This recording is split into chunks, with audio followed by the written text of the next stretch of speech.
Bonjour à tous, aujourd'hui on parle d'or et d'un changement dans la réglementation bancaire qui pourrait faire exploser le cours à la hausse, les accords de Bâle III. Merci beaucoup à la personne qui a attiré mon attention là-dessus.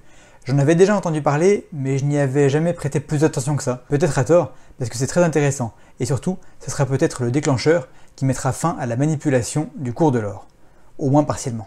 Pour bien comprendre en quoi c'est important, on va faire un petit détour par les fonds propres des institutions financières.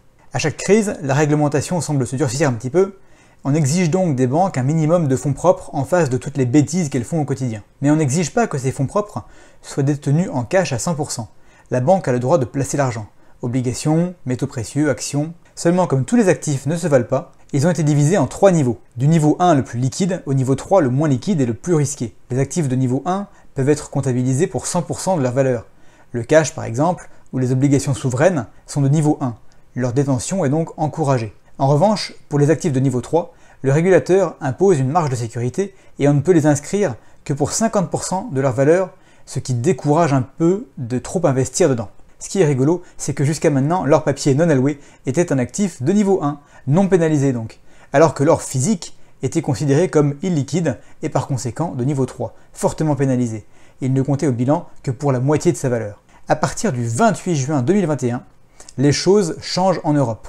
L'or physique passe de niveau 1 et l'or papier quitte le niveau 1. D'un seul coup, détenir de l'or physique devient efficace, pendant que l'or papier devient un boulet à porter. Ce changement pourrait bien entraîner un regain d'intérêt de la part des banques pour l'or physique alloué, et décourager peut-être un petit peu les échanges sur l'or papier. En effet, les transactions sur l'or papier vont nécessiter beaucoup d'argent liquide supplémentaire pour respecter les ratios de financement, et seront donc beaucoup moins rentables. La LBMA à Londres se plaint d'ailleurs bruyamment de ce changement et réclame à être exemptée. Je vous mets le lien vers le document en description. Alors est-ce que le prix de l'or va exploser à la hausse? Peut-être bien. Et est-ce qu'il faut se précipiter pour autant? Non, je ne pense pas. Même si le changement est très important, les banques sont au courant depuis des années. Tout le monde a eu le temps de se préparer. Ils ont certainement trouvé le moyen de contourner le problème, ou peut-être qu'ils obtiendront tout simplement un délai ou une exemption au dernier moment. Plutôt qu'une explosion, on assistera peut-être à une lente montée, au fur et à mesure que les vendeurs à découvert couvriront leur position. Au moment où j'enregistre cette vidéo, l'or remonte depuis quelques jours déjà. C'est peut-être le début du mouvement. Donc pour résumer, le prix pourrait monter, mais c'est pas sûr, et il ne faut pas se précipiter.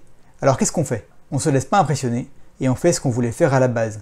Si on a l'habitude d'acheter de l'or, on passe peut-être notre commande habituelle un peu avant le 28 juin. Si on voulait se lancer dans les métaux précieux, il faudra peut-être s'y mettre avant le 28 juin, juste au cas où. Mais on n'achète pas forcément plus que ce qu'on avait prévu. Voilà, on est peut-être à l'aube d'un mouvement historique sur l'argent. Ce changement de régulation a été qualifié comme l'événement le plus marquant de leur carrière par plusieurs intervenants dans les métaux précieux, et je suis vraiment impatient de voir ce qui va se passer. Si le prix de l'or monte, j'ai déjà du stock, et si le prix reste le même ou qu'il baisse, eh bien j'en profiterai pour en acheter encore davantage. Si vous avez des commentaires ou des précisions à apporter sur le sujet, notez-les moi s'il vous plaît juste en dessous. Le sujet est vaste et très complexe, et je serai heureux de savoir ce que vous en pensez. Comme d'habitude, je vous mettrai en description tous les liens vers les documents qui m'ont permis de préparer cette vidéo. Pour ceux d'entre vous qui parlent anglais, il y a des choses super intéressantes à aller voir par soi-même.